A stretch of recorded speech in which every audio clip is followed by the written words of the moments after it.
तुम्ही कोणाला कळवलं या बाबतीत काय? ते आम्ही मुलाला फोन करायला सांगितला होता, पण त्यांनी कोणाला केला माहित नाही. असं पट्टीवरती लोक असतात ना वॉचमन, त्यांना केला होता. एरोप्लेन ती वरची. मावशी, आणि काय पाहिलं तुम्ही? आम्ही बाहेरच काम करत होतो, त्यावेळेस विमान आलं आणि एकदा फेरी घेतली, नंतर उतरायचं होतं, पण ती वर असं चढलंच नाही त्या पट्टीवरती. आणि ज्यावेळेस स्फोट झाला त्यावेळेस ती 2 बॉडी अशा साईडला पडल्या.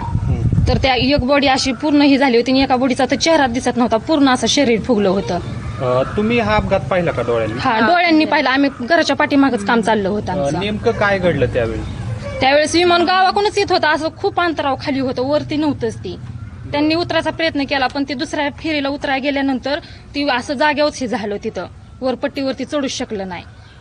स्फोट खूप मोठा झाला का? खूप मोठा होता. आणि नंतर काय परिस्थिती झाली स्फोटानंतर? स्फोट झाल्यानंतर आम्ही इथून पळालो, पाणी घेतलं, पण ती आमची सुद्धा शक्यता नव्हती ती असं हे करायची, पाणी वाचण्याची.